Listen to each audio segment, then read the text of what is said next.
depois que você é pai, as noites, as manhãs de sábado nunca mais são as mesmas. As noites de sábado também nunca mais são as mesmas. Não tem mais tanto aquela ideia de amanhã eu vou dormir até a cama me expulsar, até ficar com dor de cabeça, né, de tanto ali ficar sentado. E quando eu acordar, ainda vou abrir o Netflix e ver umas 3 séries seguidas, né? Não tem tanto, né? Você abre mão de muita coisa, óbvio, quando você é pai, mas mesmo assim, isso não perde o encanto e a alegria maravilhosa de ser pai. E eu acho que esse vídeo aqui, olha a luz aí, por favor, Thiago, expressa muito bem.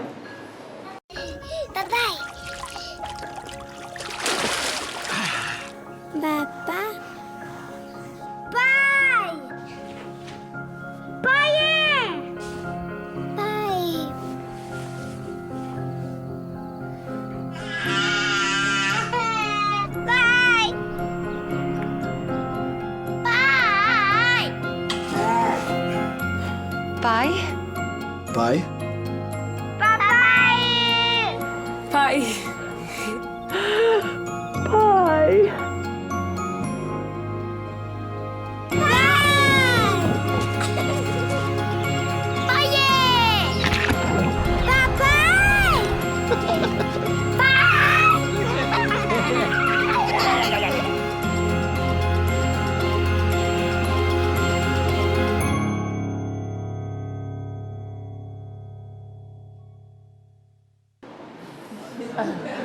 Dá o crédito, né?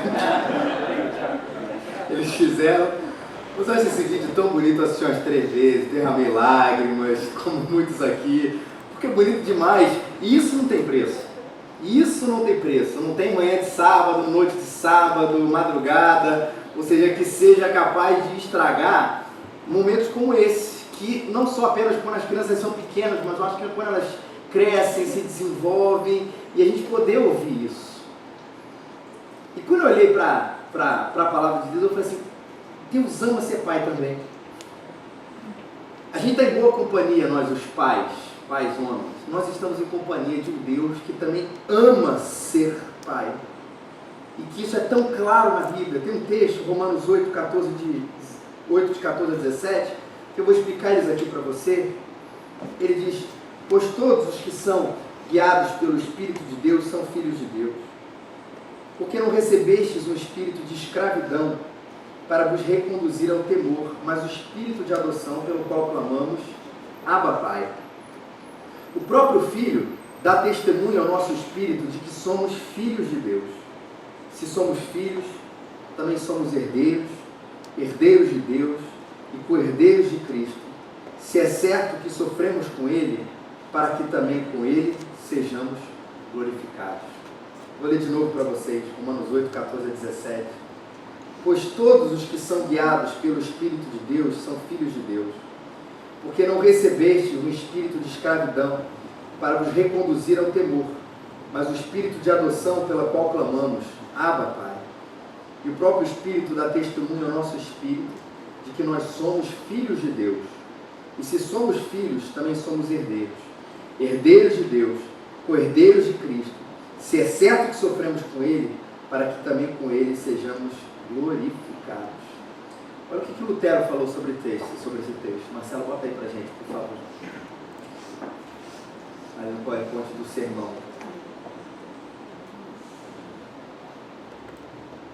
Vou ler para vocês, daqui a pouco vai aparecer a imagem. Esse é um texto consolador e excelente, e não será suficientemente valorizado, mesmo se ele for escrito em letras de ouro. E sabe por que eu destaquei essa frase de Lutero sobre esse texto? Porque esse texto fala de paternidade, porque eu acho que paternidade é um pouco assim. Olhando pela relação pai e filho, do pai para o filho, sinceramente, eu acho que os filhos nunca vão entender, eu sei que isso é clichêzão, mas os filhos nunca vão entender essa relação que nós, pai, temos com os nossos filhos. Eles nunca vão entender o tamanho do amor. Eles nunca vão entender o tamanho do carinho. Por mais que seja escrito em letras de ouro, e a gente está falando, claro, que está falando desse texto a partir da ótica de Deus como nosso pai. Mas eu falo da gente, pai como os nossos filhos. A gente nunca vai entender com toda a clareza o amor que os nossos pais terrenos têm para a gente, eu fico pensando, quanto mais a gente conseguir compreender o tamanho do amor de Deus que Ele tem para a gente, mesmo que isso fosse escrito em letras de ouro. Desde Efésios 3,18, ele fala inclusive sobre o desafio da gente entender o amor de Deus, para que vocês compreendam a largura, o comprimento, a altura, profundidade, e conhecer o amor de Cristo que excede a todo conhecimento, para que vocês sejam cheios de toda a plenitude de Deus. O negócio de conhecer o amor de Deus é tão complexo que primeiro ele diz, você vai tentar entender, mas é um amor que excede a todo o conhecimento. Então é o seguinte, eu quero que vocês entendam o amor de Deus, mas saibam que esse amor que vocês querem entender, ele excede todo o conhecimento. Ou seja, por mais que a gente tente buscar esse amor, por mais que a gente tente buscar compreender o tamanho dele, e Paulo vai falar, tenta compreender a largura, o comprimento, a altura, profundidade, que ele tem várias dimensões, tenta compreender isso. E por mais que você tente, você vai perceber que ele excede a todo conhecimento. E esse senso, aí sim, de que o amor excede a todo conhecimento, vai deixar a gente maravilhado. E aí eu acho que a gente vai ser tomado de toda a plenitude de Deus, maravilhado por aquilo que a gente entende numa pequeníssima parte, que a gente nunca vai compreender totalmente. E deixa eu explicar um pouco a passagem que a gente leu, né? Pode deixar aí, Marcelo. Deixa eu explicar a passagem que a gente leu. Ele diz, todos os que são guiados pelo Espírito de Deus são filhos de Deus, porque vocês não receberam essa parte especial, um espírito de escravidão para reconduzir vocês ao temor, mas o espírito de adoção pelo qual clamamos, Abba, o nosso Pai. Em outras palavras, Paulo está dizendo que a gente pode estabelecer uma relação diferente desse Deus que é Pai. Ele vai falar sobre dois tipos de relação. E a primeira delas que a gente leu aqui agora é que a gente pode estabelecer para eles uma relação de uma escravidão que leva ao temor. Assim, mas que isso? Até parece que alguém vai levar nessa vida, e principalmente pela nossa compreensão, falamos isso ontem na discussão do livro de Igreja Centrada, na nossa compreensão brasileira de que todo mundo acredita que Deus é Pai. Só que todo mundo acredita que Ele é amor. Até parece que alguém vai levar uma relação com esse Pai, uma relação de escravo que leva ao temor. Mas se a gente dá uma microscopada naquilo que muitas vezes as pessoas têm na relação com Deus, é sim uma relação de escravo e de temor. Um Deus que é Pai, mas um Deus que é tirano. Ele é Pai, mas Ele é tirano. Às vezes fruto, presta atenção, de um relacionamento de pai que a gente teve aqui nesta vida. Por vezes o nosso relacionamento com Deus, o nosso Pai, a visão que a gente tem nele, é moldada ou influenciada pela visão que a gente tem ou teve do nosso Pai aqui na Terra. Que acaba que eles são grandes referências para a gente. E tem gente que continua achando, não, Ele é Pai, mas Ele é um tirano. Não me trata bem, me trata dessa ou daquela maneira. Um Deus que é Pai, mas um Deus que é perfeccionista. Ele é Pai, mas olha, o que Ele exige de mim não é brincadeira não. E ai de mim, se fizer uma coisa errada. Se eu botar, ontem eu estava falando com o Rick sobre a possibilidade de botar as cadeiras a 45 graus aqui. Mudou. Eu falei, e se a gente botasse a 46? Deus iria fulminar a Igreja Raízes num domingo, porque Ele foi perfeccionista demais para olhar que a gente não podia ter trazido as coisas a 46, já que Ele pediu 45. Aí se a gente cometer um deslize na nossa caminhada, a gente perde a nossa identidade, Ele pega a nossa certidão de nascimento e fala, pronto, talvez você seja filho, mas para mim, por dentro, você morreu. Ele é Pai, mas para muita gente Ele é um perfeccionista, ou um tirano. O Ele é Pai, mas a maneira de agir depende do seu dia. Fala, não é Deus, Ele é Zeus, né? Tem dia que Ele está bem e tem dia que Ele está mal. No dia que Ele está bem, Ele vai te abençoar. No dia que Ele está mal, Ele vai estragar o seu dia. Você vai acordar, Você vai abrir a janela, tá um sol lindo, mas Deus vai fazer questão. Hoje eu caí de mau humor, vou dar uma zoada e vai cair um temporal. Você vai chegar no ponto de ônibus, é aquele ônibus que você sabe que vai demorar mais 40 minutos para chegar e vai passar na hora. O taxista vai te enrolar, aí você vai pedir Uber. Aí o Uber vai ser parado pelo taxista. Não tem jeito. Tem dia que você olha lá para cima e fala assim, o senhor está de brincadeira. Hoje o senhor acordou de mau humor. Eu sei que o senhor é pai, mas tem dia que o senhor age bem e tem dia que o senhor age mal, de acordo com aquilo que você está pensando, está sentindo. Tem gente que diz que Deus é pai, mas ele é indiferente. Não há maldade. Não há maldade na relação de Deus, pai, com a gente, mas não existe relação. Ao contrário de muitas pessoas pensam, né? O contrário do amor não é o ódio, o contrário do amor é a indiferença. Não é que Deus olha para mim e sente alguma coisa ruim, não, ele simplesmente não sente nada. Mas ele é pai, está lá na filiação, está lá nas letras celestiais de que eu sou filho, mas não existe relação, não existe nada, existe distância. Ele não está preocupado com a minha vida, ele não está preocupado com o meu futuro, ele não está preocupado com o meu presente, e ainda assim ele é pai. Agora, qualquer uma desse tipo de relação não traz liberdade. Ela traz escravidão. Sabe por quê? Porque a gente fica pensando, como é que eu vou agradar esse Deus? Será que é com dança da chuva? Será que se eu distribuir meus bens aos pobres, todos eles, ele vai gostar de mim? Será que se eu for à igreja 3 vezes por domingo, 5 vezes por domingo, ele vai me amar de verdade?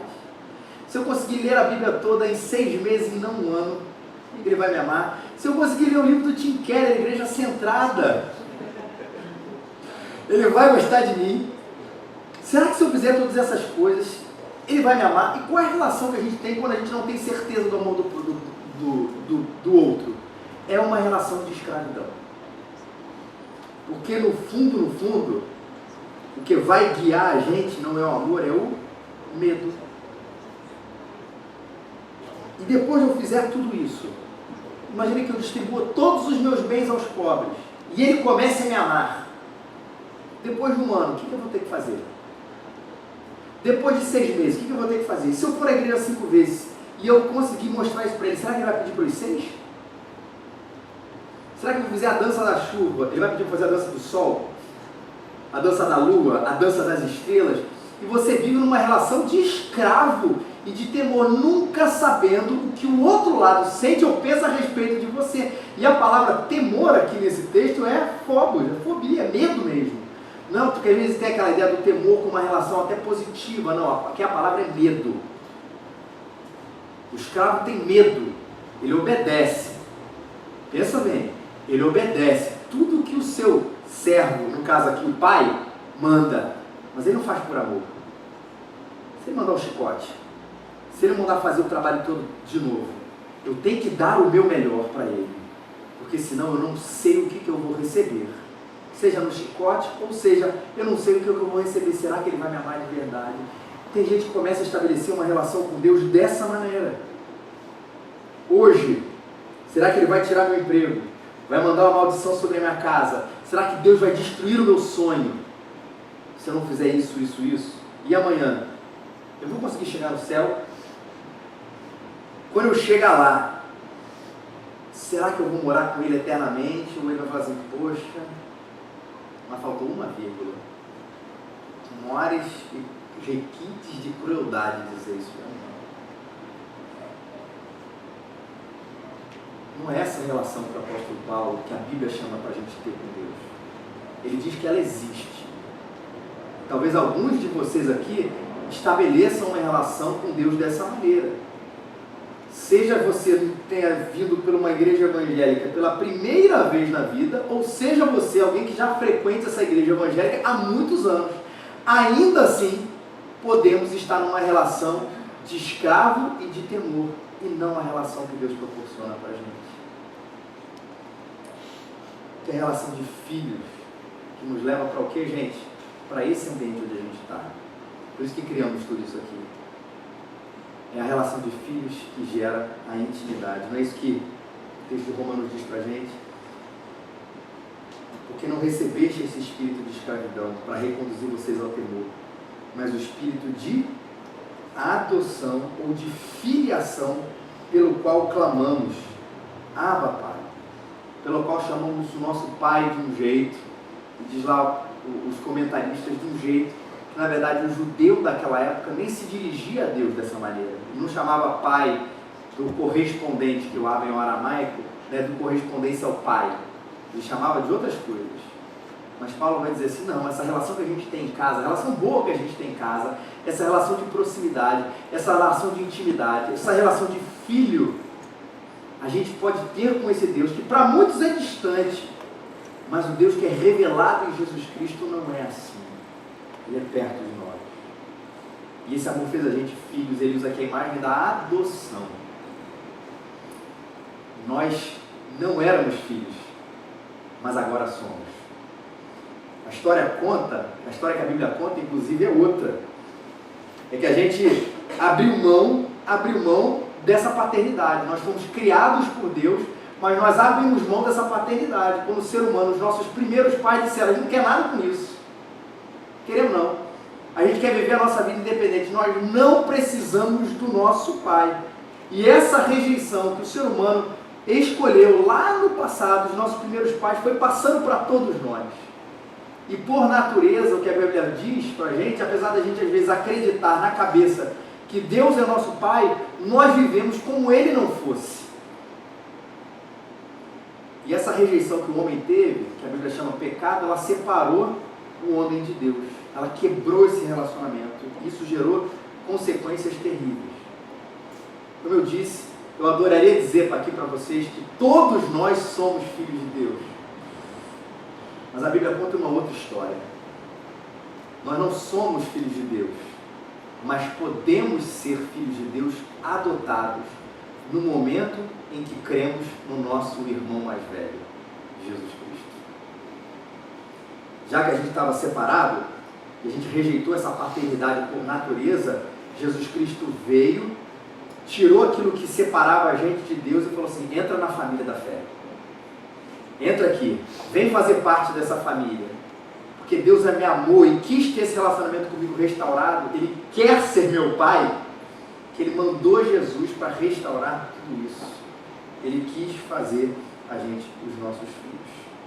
João 12, pode passar aí, isso. Contudo, aos que receberam Jesus Cristo, aos que creram no seu nome, esse sim, deu-lhes o direito ou o poder de se tornarem filhos de Deus e terem intimidade com Ele. Tem uma música muito legal que a Kézia e o Lucas vão cantar pra gente, para falar sobre intimidade. Daqui a pouco eu volto.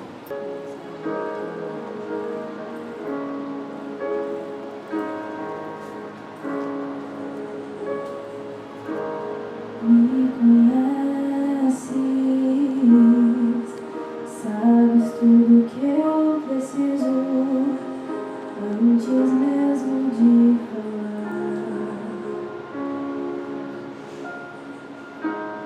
Me amas, teu amor é bem maior do que eu posso imaginar. Não quero ser só apenas o teu servo. Quero atrair teu olhar de amor, Senhor. Eu venho a ti como um filho que te ama. Tudo o que eu quero é estar perto de ti. Nos teus braços eu quero descansar. Correndo irei pra te abraçar, meu Pai. Tu és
privilégio de ser filho.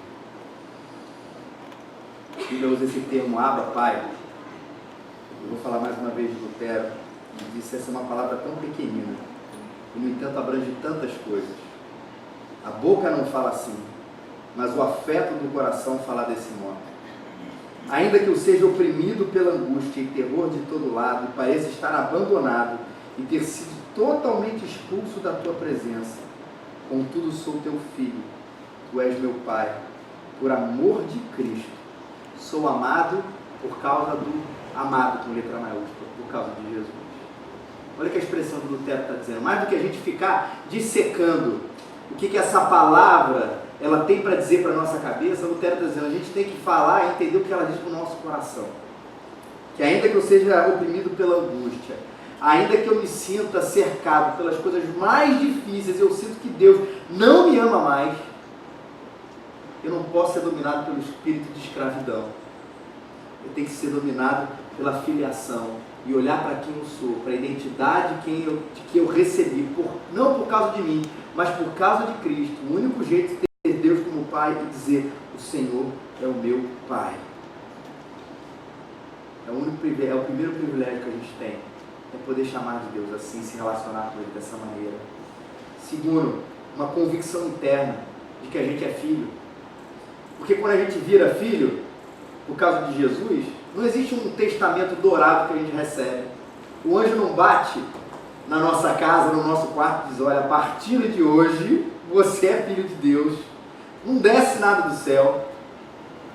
Porque as pessoas tinham essa dúvida na época: mas como é que eu vou saber que eu sou filho de Deus? Eu sei, eu creio em Jesus Cristo, eu creio que Ele pode me fazer filho de Deus, mas eu queria ter uma convicção maior. Aí Paulo vai falar que o Espírito Santo, ou o Espírito de Deus, confirma, testifica com o meu espírito, com a minha alma, com o meu coração, com a minha interioridade, de que eu sou filho de Deus.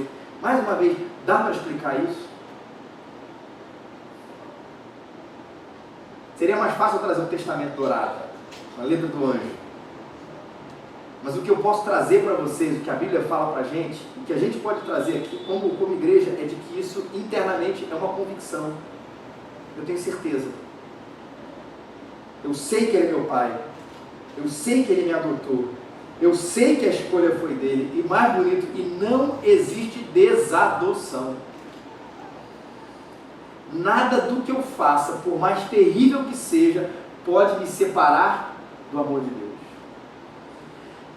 Nenhum pecado que eu tenha cometido, apesar de volta e meia nós elencarmos alguns pecados que Deus não vai nos perdoar, ou vai demorar mais tempo a perdoar, a Bíblia nos conta que o sangue de Jesus, o amor de Deus, Ele nos purifica de todo o pecado. E essa coisa da graça é tão bonita porque ela fala isso pra gente. Pode ser terrível, Ele te perdoa, Ele é seu Pai. Pode você estar se sentindo e dominado pelo teu sentimento de ausência de Deus, Ele continua sendo seu Pai. Você pode estar cheio de angústia, cheio de opressão, Ele continua sendo o seu Pai. E quando eu erro, não sei, Ele como um bom pai, o que Ele faz? Disciplina. Na disciplina, a gente falou isso até no Dia das Mães, porque Ele é um bom pai. Não é porque Ele é um Deus mau, ou um pai maldoso. Porque um pai que se importa não é indiferente. E um pai que não é indiferente, no momento em que o filho erra, ele chama para perto e fala assim: não é assim, meu filho. Não. Isso é uma convicção interna que Deus quer dar para você também. Uma segurança de que eu adurma, de que eu acorde, de que eu viva, de que eu morra, eu sou filho de Deus. E por isso, eu sou herdeiro. A passagem indica para a gente essa ideia de que se nós somos filhos, nós somos herdeiros. E que se a gente tem essa comunhão maravilhosa aqui na terra, porque isso a gente pode desfrutar aqui, não pense que essa descoberta ou a redescoberta de Deus como seu Pai vai ser uma coisa que você vai ter um pouquinho só aqui na terra e muito lá na frente, no porvir. A nossa herança já está sendo desfrutada aqui também. Chamar Deus de Pai traz segurança, isso é herança. Chamar Deus de Pai traz pra gente convicção, traz pra gente fé, e isso é herança.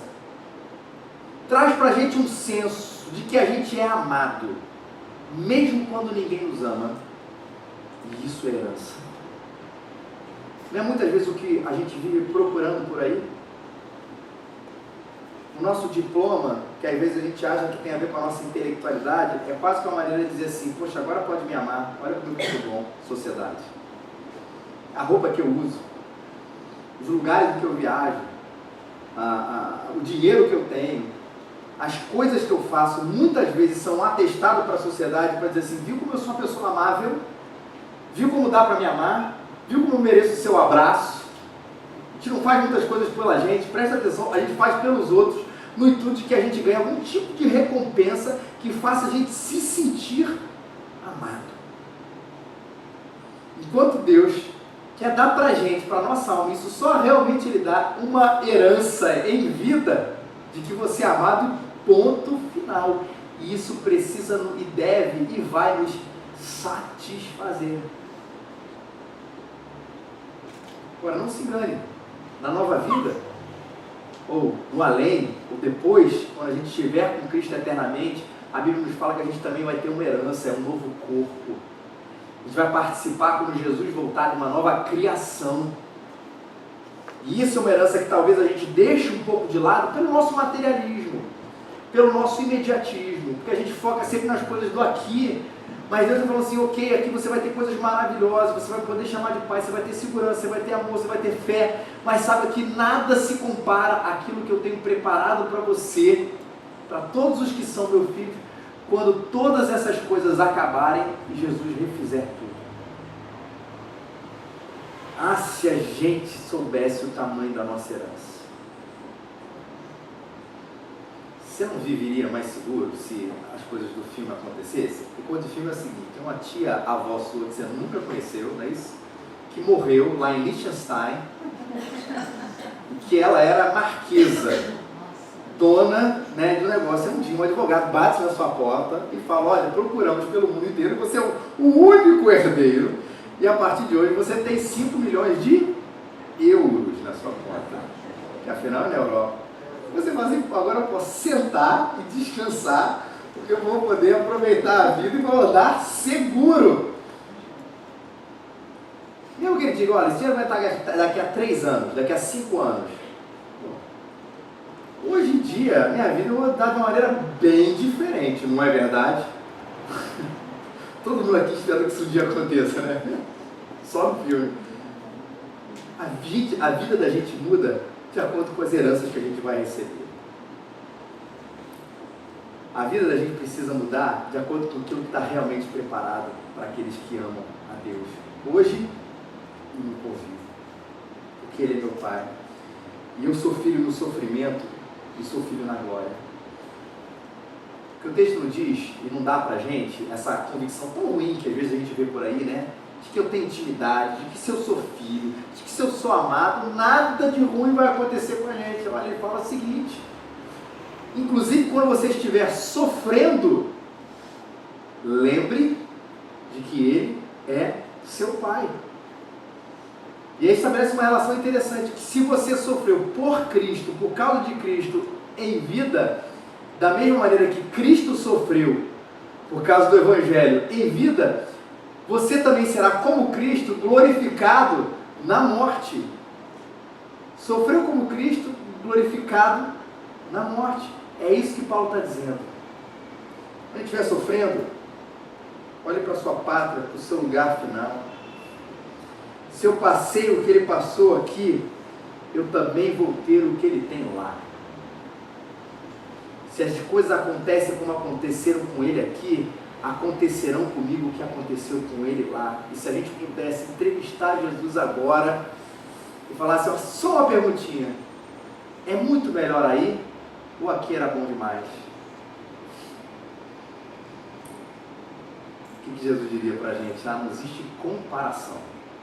Aguenta mais um pouco, sofre mais um pouco, aguenta um pouquinho mais essa perseguição, aguenta mais um pouquinho, porque o que vocês vão ter aqui, essa glória, ninguém tira e já está preparado, porque também essa é uma condição de herdeiro.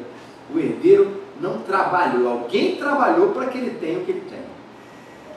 Alguém trabalhou. Talvez você tenha que trabalhar para manter, mas o que você recebeu não tem nada a ver contigo, tem a ver com quem trabalhou por você. E essa é a nossa herança. Não tem coisa melhor do que a gente estar na casa do Pai. Pode ter certeza disso. O nosso olhar é diferente. A intimidade da gente ela é transformada. Tomar café com Deus é uma convicção e é um programa sensacional que às vezes a gente perde porque continuamos ou no temor ou às vezes na indiferença. Porque continuamos com um tesouro que é a paternidade de Deus tão maravilhosa, mas a gente se contenta com uma coisinha pequena diante de tudo que Deus tem para relacionar-se com a gente. Não fica olhando de fora. O convite de Deus para você hoje é: vem para a festa. Vem fazer parte dessa família. Sentar aqui não é para gente boa. Sentar aqui não é para gente perfeita. Ser filho de Deus não é para nada disso. É para quem crê que foi adotado porque Jesus Cristo morreu pelos nossos pecados. Vem para a sala, vem para cá e cante comigo agora que nada, absolutamente nada, vai nos separar do amor de Deus que está em Cristo Jesus. Uma música antiga, baseada em Romanos 8 também, que a gente leu aqui, e que ela fala que pode ser angústia, tribulação, perseguição, dificuldade, nada vai tirar você da sala. Nada vai tirar você dessa intimidade que você tem ou que você hoje, se não tem, pode ter com Deus, se você entregar a sua vida para Jesus. E falar assim: Senhor, eu quero que o Senhor seja meu Pai. E eu creio nisso por causa de tudo aquilo, por causa do que Jesus Cristo fez por mim na cruz. Esse lugar da intimidade, Deus quer ter com você.